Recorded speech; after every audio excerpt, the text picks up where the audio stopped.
5, 6 வயது குழந்தைகளுக்கும் வங்கிகள் அக்கௌண்ட் ஓபன் முடியுமா சார்? பண்ணலாம். ஆனா ரொம்ப ஏலியா நம்ம பண்ணணுமா அப்படிங்கறத நீங்க பாருங்க. சரி. கட்டாயமா பண்ணலாம். ஓகே. இன்னைக்கு வங்கியில வந்துட்டு 5 வகுப்புக்கு மேல வந்து இருக்கிறவங்களுக்கு கட்டாயமா வந்து பண்ண முடியும். வங்கிகள் நிறைய அதுக்கான உதவிகள்லாம் வந்து பண்றாங்க. ஆனா அந்த இது உங்களுக்கு தேவையா இருந்தா பண்ணிக்கிங்க. ஆனா 6வதுல இருந்து 10வது வருஷம் வரைக்கும் வெறும் உண்டியல் சேமிப்புங்கிறத வச்சுக்கிட்டு 11, 12ங்கிறப்ப நீங்க கட்டாயமா நீங்க ஒவ்வொரு குழந்தையும் வங்கியில ஒரு கணக்கு ஆரம்பிச்சு வைக்கிறது நல்லது. ஓகே.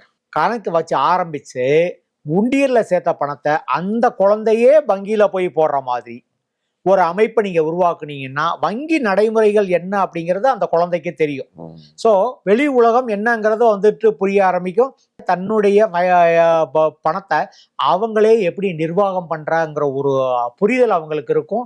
அது அவங்களுக்கு ஒரு தனியா தெம்பு கொடுக்கும். நான் பேங்குக்கு போறேன், என் பேர்ல அக்கௌண்ட் இருக்கு, நான் என் அக்கௌண்ட்ல பணத்தை போடுறேன் அப்படிங்கிற ஒரு இது வந்து இருக்கு. ஸோ இப்போ உங்களுக்கு நீங்க உண்டியல்ல சேர்த்த பணத்தை வந்து நீங்க பெருசா அந்த பணம் வளர போறது கிடையாது.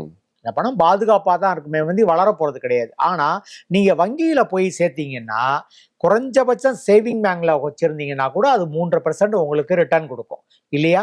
ஸோ அதனால வங்கியில நீங்க சேர்த்து வங்கியில பணம் சேர்க்கிறப்ப என்ன மாதிரியான மாற்றங்கள் நடக்குது அப்படிங்கிறத நீங்க வந்து புரிஞ்சுக்கலாம். சரி, காலேஜுக்கு வந்துட்டீங்க. காலேஜுக்கு வந்த பிறகு இன்னைக்கு நீங்க வந்து பெரிய பையன். ஆமா. பெரிய பையன் ஆயிட்டீங்க. 11, 12வதுலயே நீங்க வங்கிக்கு போயிருப்பீங்க. நிறைய நடைமுறைகள் தெரிஞ்சிருக்கும். இப்போ காலேஜ் போறப்ப அந்த வங்கி கணக்குங்கிறது பெரிய அளவுல யூஸ் ஆகும். ஏன்னா நீங்க உங்களுடைய ஃபீஸ் எல்லாம் வந்துட்டு அங்க காலேஜ் கவுண்டர்ல எல்லாம் இப்ப யாருமே கட்டுறது கிடையாது. சலான் கொடுத்து நீங்க பேங்க்ல தான் கட்ட சொல்றாங்க. சோ அப்ப நீங்க பேங்க்ல கட்டுற போறப்போ வந்துட்டு உங்க பேர்ல அக்கௌண்ட் இருந்தாதான் வந்துட்டு உங்களுக்கு ஒரு இது இருக்கும்.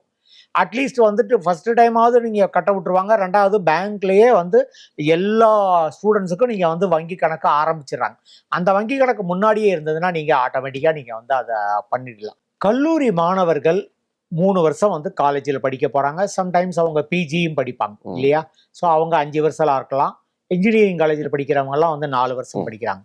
அவங்களுக்கு என்ன மாதிரியான ஒரு சேமிப்பு முறையை நம்ம வந்து சொல்லி கொடுக்கலாம் அப்படின்னா, மியூச்சுவல் ஃபண்ட் அவங்களுக்கு ரொம்ப ரொம்ப ஏற்றதா இருக்கும்.